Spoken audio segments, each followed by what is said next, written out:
All right, bringing it back. It's just me and Danny today.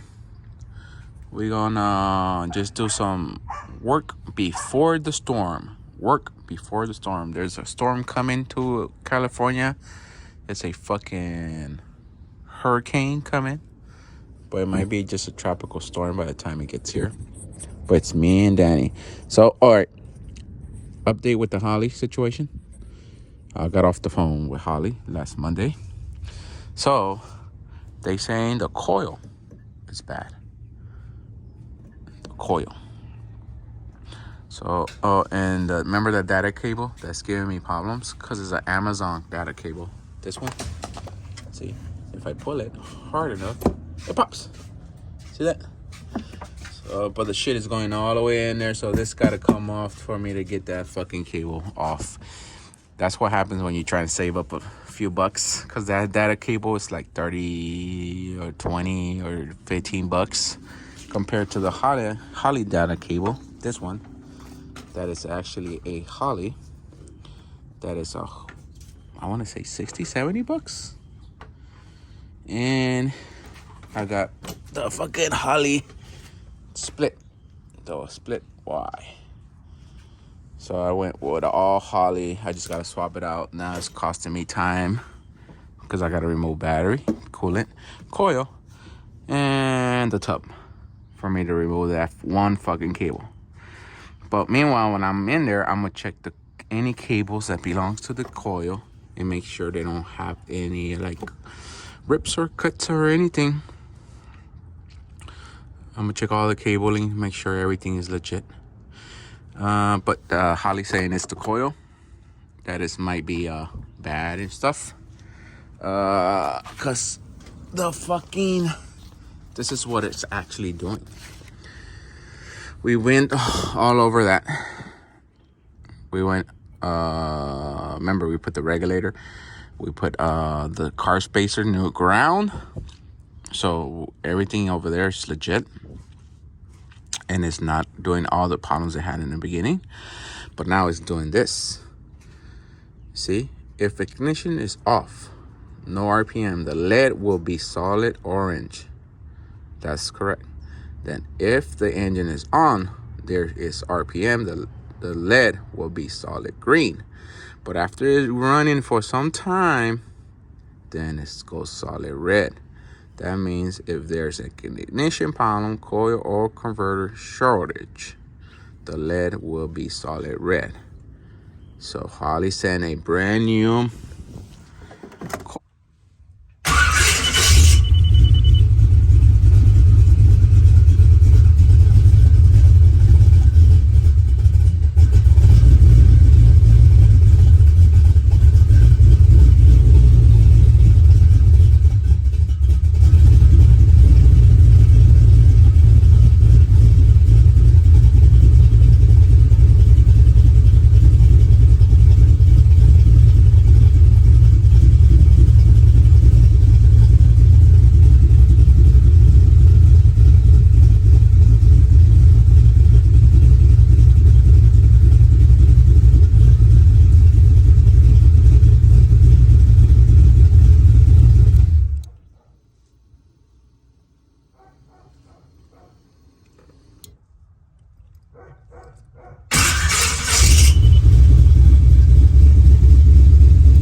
oil, but it's not here yet. So meanwhile, we're gonna disassemble everything, change the wire, make sure all the harness is not damaged or anything. Put everything back, and just wait for the coil before the storm. Let me see. Where they're at. And the storm right now, the storm is around somewhere in Baja in Mexico or some shit like that. It hit our favorite spot of fucking Cabo. But there she goes. She's there. So by 7 p.m. we still might not see it tonight, but we might see it early in the morning tomorrow. So we're gonna do this right quick. Change the pinion, not the pinion, but change the pinion sealed. Put all this shit back together. Get rid of anything that might fly away, because I don't know if it's coming with, nobody knows how fucking strong it's gonna be when it gets here. So we're gonna try to clean some of the yard. Like this shit, we don't want it out here because it's gonna get flooded with water. That tank, we're gonna empty it and flip it upside down. Some of this metal has to go back into the good metal, because that's the bad metal over there. Good metal goes back there. Clean some of that stuff. Make sure none of that important stuff's gonna get wet. The bucket of bolts has to be picked up. And if we have time, I move on to doing the brake lines on the frame. Other than that, it's just clean. And if the weather gets really bad and it's like filmable, I film the process of the weather, but I doubt it's gonna. No, we still don't know how serious it's gonna be, but the cement is in here. The cement bags. Remember, they were cement bags here. Then we moved them over there. Now they inside the garage, because I still haven't finished here, because we started bringing cars in and motherfuckers getting jammed up. I was behind schedule. Now I'm more behind schedule because motherfuckers are getting jammed up. So I have to do the little concrete pad over there. You can see it. You see how it's right there, finished there, right there. So I'm gonna finish it all the way through. Because when you get off the car, or you get in the car early in the morning, like it has the morning dew, you take that dirt and grass into your car, into the floor mat. So we're just gonna finish it off. I already got my neighbor permission. He's fine with it. He don't really care. Probably today, if I have time, I'll give you an update on the 65 Impala. Everybody been asking me about updates on the 65 Impala that used to belong to AC from the Majestics. It's right there. See it right there? That's the frame. And the Impala's over there. Let me zoom it. There she goes. Yeah, right there. That's the Impala. And there goes the frame right there. But I'll show it to you guys later if there's time. And I give you an update on the 65 Impala. But let me start here. It's early in the morning. It's like, what, 8 o'clock right now? Or 9 o'clock. You're just trying to beat that weather. This is the most important. That's the second most important. And that's about it. All right, bringing it back. All right, bringing it back. So we did everything. We checked. Wires are good. Everything went back. Now we're doing this is an evap test, but you can use it to check for vacuum leaks too. See how it's leaking from there. But if I cap it, now it's leaking from this throttle blades. But we're looking for leaks over here in the intake. Like that, we can eliminate any vacuum leak. The throttle spacer, nothing leaking there. It's only from those two. So when I call Harley, I will make sure if that's supposed to be doing that. I guess it should. It's gonna be like a vent, right? I'm gonna read the instructions a little bit. I think it's a vent. I think it's supposed to be doing that. But we eliminated all vacuum leaks. We even checked the AC system and the one that go into the transmission. The AC system has a minor leak, but once you change the controls, the leak goes away. So when it has positive crankcase vacuum, when it's sucking instead of blowing, I guess it will seal that. But it's from the controls. From the fucking AC control right there. But this car doesn't have vintage air later, so that one is just minor for right now. But that's the only thing that's leaking. So I'm not sure on that. But I think it's supposed to be doing that. It's like a vent. That's what I think. We'll go through the instructions and read that. If it's supposed to be doing that shit. Other than that, motherfuckers does it starts but doesn't want to stay on.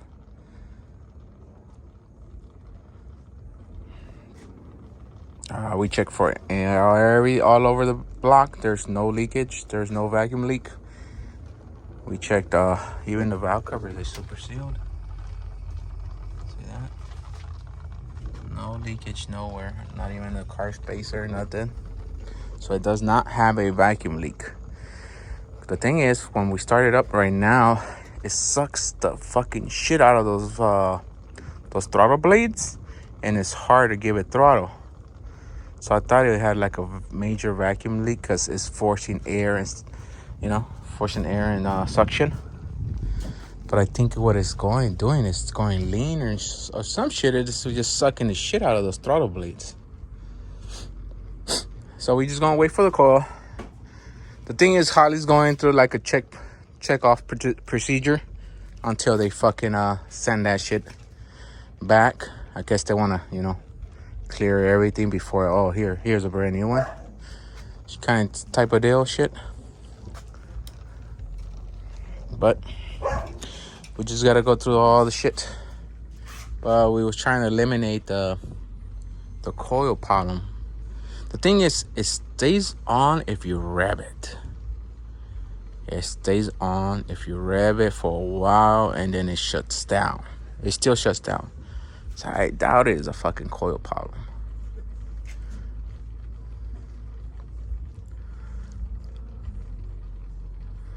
So we're gonna see. We're gonna keep on messing with it. See what's going on with this piece of shit. But we can eliminate any vacuum leaks in case they ask. I'll bring it back. Alright, found it. See? It's that hole belongs to the IAC. So I guess when the IAC is fully closed, it closes that hole from bringing in fresh air or some shit like that. So I guess the IAC controls how much, the IAC right there, controls how much air is going through that shit. So it's supposed to be like that. So we eliminate that problem. So that fucking engine is fully sealed. No leaks on vacuum. So we still gotta figure some shit out. We bring it in as we go. We're gonna go start work on the other frame. Make sure the brake line's on. Finish that shit. Put the new bolts on and clean up. Alright. So bringing it back. The rain hit us, but it's not as hard like everybody's showing it on the news. It's just a drizzle. Light drizzle. Yeah, it's a baby drizzle. I told these motherfuckers yesterday to put everything up right in the middle, so in case there's wind and shit blowing everywhere like they show it on TV, these motherfuckers tie down the trash can, and the other trash can is tied up to the other trash can, and they didn't tie this one though. Fucking idiots. Fucking dumbasses.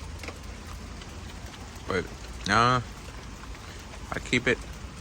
I'm not gonna shut down the video from yesterday because we didn't even finish because we started cleaning everything, and see if it should get stronger. I'll document it with you guys, but I doubt it gets any stronger than this. And it's already what, 11 a.m.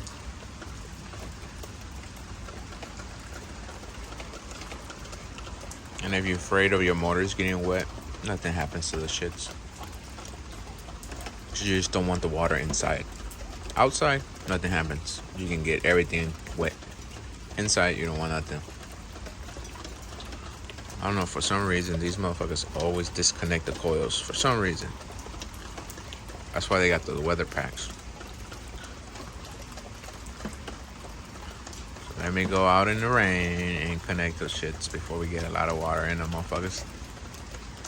But yeah, as long as everything's connected, you don't gotta worry about it. You want that fucking transmission dipstick inserted, the oil inserted, so the water won't get in there. But outside doesn't matter. Inside is what matters. I'll bring it back later if it gets worse, or if not, we're gonna end the video here.